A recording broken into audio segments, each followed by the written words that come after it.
Invisible Man English Notes Chapter 21 In Oxford Street. In going downstairs, he found a difficulty as he could not see his feet.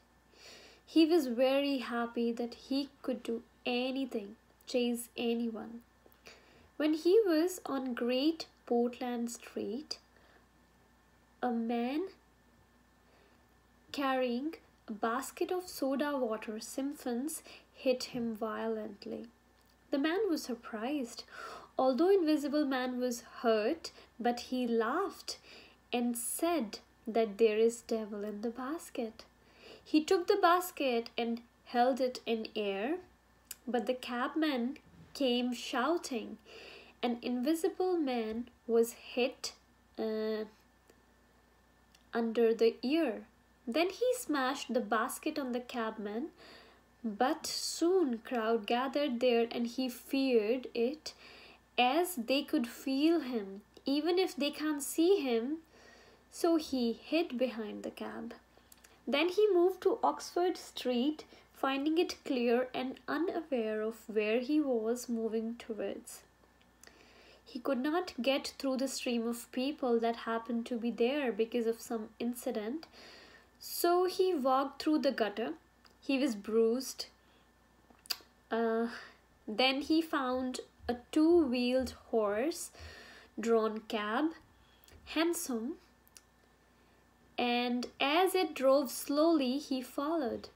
It was January. He was shivering as he was naked. He still had the impact of climate. Suddenly, an idea struck him, and he got into the cab. It drove slowly along Oxford Street and past Tottenham Court Road.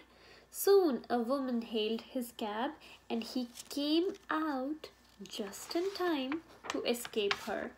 He moved to Bloomsbury Square to strike north past the museum to get into a quiet district. He was very chilled as he ran. He made painful noise because of it. A dog came out after him. He realized that dog scents a man with his nose. He crossed Great Russell Street and ran towards Montague Street. Then he came across a Salvation Army march that drew a crowd.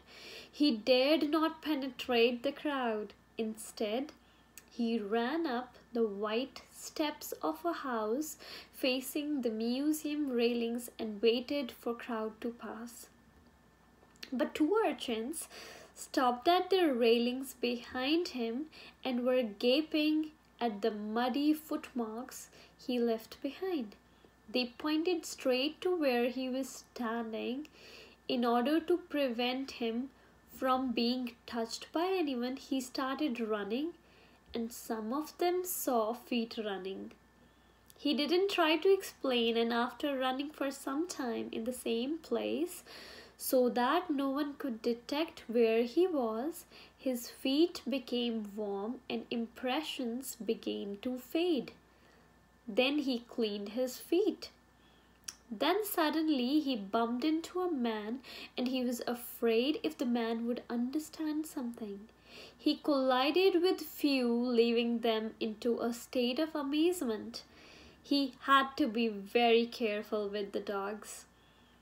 Then some men and boys came running and shouting towards his lodgings as there was fire upon there.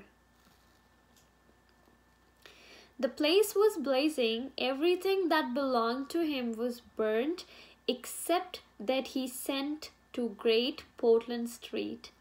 The Invisible Man paused, and Kemp was looking out of the window nervously, and then he asked Griffin to continue.